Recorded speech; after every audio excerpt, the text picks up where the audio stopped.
Hello mga Lods, welcome back again sa ating YouTube channel Promoter TV. So for today's video mga Lods ay gusto ko lang po i-share sa inyo pwede nga po natin pagkakitaan isang application kung saan tinatawag nga pala itong si XBuy Token. So dito nga pala sa XBuy Token ay pwede nga po tayo kikita dito sa pamagitan lang po ng pag-invest o pwede nga po rin tayo kikita dito sa pamagitan lang po ng pag-invite ng friends. So ayun mga Lods, so dito nga pala sa XBuy Token ay pwede nga po tayo kikita dito sa or buy every day. So ayun mga Lods, dahil napakataas po ang kanilang trading profit dito. So ayan, ituturo ko po sa inyo mga Lods kung paano nga ba mag-register dito sa XBuy Token.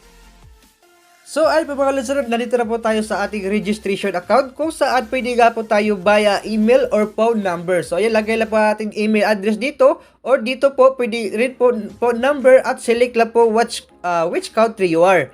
And pagkatapos yan ay click lang po natin itong next step na sa ibaba, no? At punta na po tayo sa ating main account kung saan ay pakikita ko po sa iyo kung paano nga ba ito mag-invest. So, nandito na po tayo sa ating dashboard mga Lods ay kung saan tinatawag itong XBuy Token. So, ay mga Lods, ilagay ko lang po sa aking description box kung saan ay download lang po ninyo itan. So, ayan mga Lods, by the way, make sure lang po full watch video tayo para masabayan nga po natin kung ano ang gagawin ko dito para ituro ko po sa inyo kung paano nga ba ito gagawin. So, ayan, all you have to do mga Lods ay click lang po natin itong nasa ibaba itong wallet. So, dito nga pala sa kanilang aking wallet mga Lods ay pwede nga po, may agad na po tayong libreng 500 USDT kung saan ay ito nga pala libreng 500 USDT ay gagamitin po natin ito sa pag-trade nila or sa pag-invest. So, mga Lods, by the way nga pala, pagkatapos natin mag-register ay may agad na magpa-pop up na transaction password kung saan ay fill up lang po natin yan para magamit na nga po natin yung 500 USDT. So, ayun po mga Lods, gamitin na nga po natin itong 500 USDT. So, ayan, click lang po natin itong home na sa baba. So, yan mga Lods, hanap lang po kayo dito ng pagtitradean nyo. Pwede nga po yan. Nga pala itong USDT, DOT, BNB, Ethereum, or BTC. So, ayun mga Lods, dito nga po pala tayo sa 1 day commission period experience of gold expected daily profit. So, ayun po mga Lods, dito nga po tayo sa ating 1 day commission period experience of gold. So, yan, dito lang po tayo kasi dito lang po maka-experience yung 500 USDT na libre po sa atin. So, ayun, click lang po natin iyan. So, ayun, click lang po natin yan. So, dito nga pala mga Lods, kita nyo naman po ang ating available balance na 500 USDT which is ay magtitrade na nga po tayo dito or magbabay. So, ayun, lagay lang po natin itong quantity or USDT at itong transaction password. Yung transaction password po ay yung nag-transaction password po tayo kanina. So, ano po mga Lods, click lang po natin itong all. Dito po makikita ang ating total profit na 0.71% or equivalent of 3.5 USDT. So, ayun mga Lods, at pagkatapos yan ay lagay lang po natin ang ating transaction password. At pagkatapos yan mga Lods ay click lang po natin itong confirm, So ayan, successful lang nga mga Lods. So dito na po tayo sa ating robot list, Nakalagay po dito expected profit 0.7%. So interesting. So ayan mga Lods, napaganda po nitong application na ito. So ayan mga Lods, 1 day po ang kanilang ano ba tawag ito? A commission period mga Lods, at mag-recount yan after your expiration mga Lods. At pwede nga po tayo dito rin mag-add ng robot kung gusto nyo, robot list, add the robot. So, back to home muna tayo mga Lods. So, dito nga pala mga Lods sa ating dashboard kung gusto nyo pong by the way mga Lods, natapos na po natin ang ating 500 USDT na libre na ininvest na nga po natin. Kung gusto nyo pong malaki na makapag-earn tayo, ay pwede nga po tayo makapag-earn dito by a USDT, DOT, BNB, or Ethereum, or BTC mga Lods. So, ayan, dito nga po tayo, pwede nga po tayo pipili dito. So, paano nga ba ito makapag-invest tayo, no? Ay, click lang po natin itong wallet sa ibaba. No, dito po makikita ang ating total balance. So, ayan, na-trade na po natin 500 USDT. So, ayun mga lods, so, ay click lang po natin itong recharge. No? So, ayan, dito nga pala sa recharge mga lods, ay pwede nga po tayong dalawa ang ating pagpipilian dito, digital wallet at itong legal tender. So, choose po natin itong digital wallet. So, ayun mga lods, USDT lang po ang kanilang available dito. Confirm lang po natin. So, dito pa nga pala sa kanilang legal tender, pwede nga po natin itong piliin. No, pwede nga po itong Philippine Peso or pwede GCash, via GCash nga po ito. So, at katapos yan ay click lang po natin itong confirm. So, back to recharge. So, dito nga pala mga lods, no? Deposit amount, nakalagay dyan. So, Transport Network TRC20. So, choose po natin itong legal tender, no? So, example po mga lods, no? Via GCash nga pala ito. So, lagay po tayo dito ng 20. So, ayun mga lods, so, yan po ang babayaran po natin sa ating GCash amount na 1,447.20 Philippine Peso. So, ayun mga lods, so, click lang po natin itong confirm. At redirect nga po tayo sa ating GCash account. So, ayan, I already now. So, dito nga po nakalagay mga lods, ano, about nyo po, no, account name, account. So, ayan, receiving QR code to click the view large image.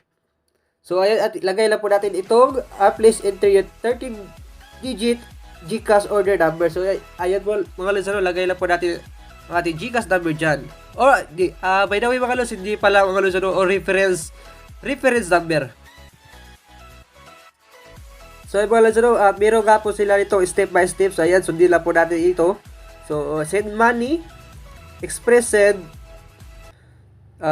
send to amount, at dito nga po mga lods, step by step nga po ito, at OTP. So, ayan. The transfer amount and bank card must watch information above exactly the same. If they are inconsistent, you will be responsible for failure arrive. So, ano ba, so dito naman po sa kanilang digital wallet. So, ayan, example lang po ito ha. Lagay po ako ng 20. At pagkatapos yan, ay click lang po natin itong confirm. At mag-redirect na po nga po tayo sa kanilang payment. No? So, ayan, payment QR code USDT TRC20. So, ayan mga lods, copy lang po natin yung address kung saan nga po tayo ay magsisend dito or magbabayad po. So, ayan, copy lang po. So, successful lang nga po. So, ayan mga lods, punta na po tayo sa ating mga Binance account or mga Trust Wallet kung saan ay magsisend na nga po tayo ng amount kung saan ay ititrade na nga po natin. So, by the way mga lods, ituturo ko po sa inyo kung paano nga ba ito mag-send ng amount. So, by the way mga lods, may expiration time nga pa sila dito. So, ayan, punta na po tayo sa ating Binance account, no? Pakita ko po sa inyo. So, ayun po mga lods, ito nga pala yung ang ating Trust Wallet mga lods, kung saan ito po ang aking gagamitin. So, ayan, ito po nakalagay mga lods, ano, yung TRC20 nga po natin, or mag-send na nga po ako dito ng amount. So, ayun mga lods, ito na nga pala itong tier, no? USDT. So, ayan, mag-send na nga po tayo. So, ayan mga lods, lagay lang po natin itong address na kinapin natin kanina. Ayan, paste lang po. At amount na nga po. So, ilagay po ako 20. At pagkatapos yan, ay click lang po natin itong continue na sa ibabaw. So, ayun po mga lods, pagkatapos nga po natin lagay ng amount or mag-deposit mga lods, ay pwede na nga po natin yan i-invest sa kanilang or sa entrusting or sa investment plan nga po nila. So, ayan, I suggest po mga lods na ito po gagamitin natin no 1 day commission per yun expected daily 1% profit. So, yung mga lods, click lang po natin itong 1 day commission period. So, I suggest dito mga lods, kasi napakaganda po nito. So, ayan, dito po nakalagay yung balance USDT and entrusting USDT. So, ayan, quantity, transaction password din. So, ayan, lagay lang po natin yung amount natin. No? At pagkatapos yan, ay click lang po natin itong confirm na sa baba. So, okay. So, ayan mga lods, Napaka-basic lang po ang ating gagawin, no? At makapag-invest na po tayo at kikita po tayo ng malaki dito. So, yan, kung gusto niyo pong magpili dito ng hindi lang po USDT, ay meron naman lang DOT. So, ayan, magpili po kayo, BNB, Ethereum, or BTC. Kung may mga clarification pa kayo mga lods or question, ay meron nga po silang customer service dito. So, ayan, click lang po natin yan. So, ayun po lods, ito nga po yung customer support nila. At gusto niyo po mag-chat dito or may mga katanungan kayo, ay pwede nga po. So, ayun mga lods. So, dito nga by the way mga lods, ay tuturo ko po sa inyo kung paano nga ba ito, paano nga ba kikita ng malaki dito or hindi lang sa pag-invest, ay pwede nga po tayo kikita dito sa pamagitan lang po ng pag-invite ng mga friends. Okay, just click ito, sa ibaba ito, yung team. So, ayan, dito po nakalagay, no? Current level po natin, bronze. So, ayan, at pwede nga po din maging silver yan kapag meron na po tayo na-invite na mga kaibigan. So, ayan, ito po yung invitation code nila. Ayan, click lang po natin yan.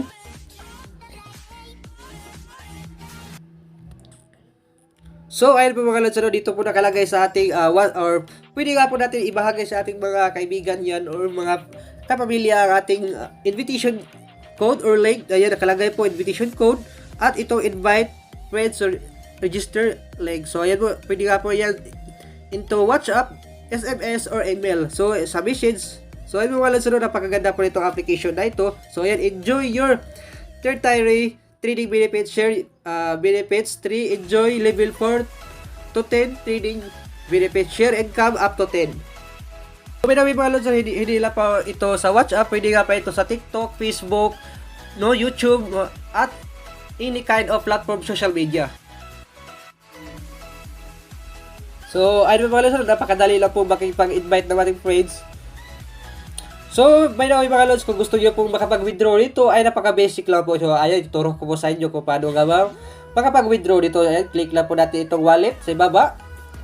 So, pagkatapos yan, ay click lang po natin itong withdraw, quick withdrawal. So, ayan mga lods, head, please buy your mobile phone first. So, ay, hindi pa ako nakapag-buy na. So, ayun mga lods, I suggest ko po, pagkatapos dyan sa withdraw, ay click lang po natin itong security center. So, kung saan ay pwede nga po tayo makapag-modify dito, no? Email or mobile number. So, ayan, kita nyo naman po nakapag-modify na po ako.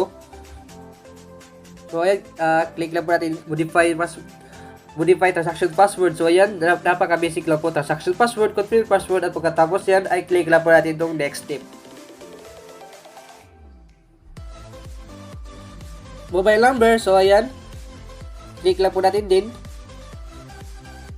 So, ayun po mga lods, pagkatapos natin dito sa security center, ay ito naman po ang ating bank account. So, ayan, dito po sa bank account ay lagay lang po natin yung TRC wallet, TRC20 wallet address po mga lods, no? O pwede nga po natin makapag-add to wallet address kung gusto nyo po iba ang ating gagamitin.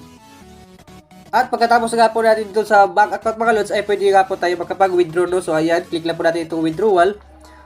So, dito po sa withdrawal mga lods, so withdrawal amount. So, ayan, nakalagay po, lagay lang po natin wallet address, transaction password, at enter your mobile number. So, ayan, get a verification code.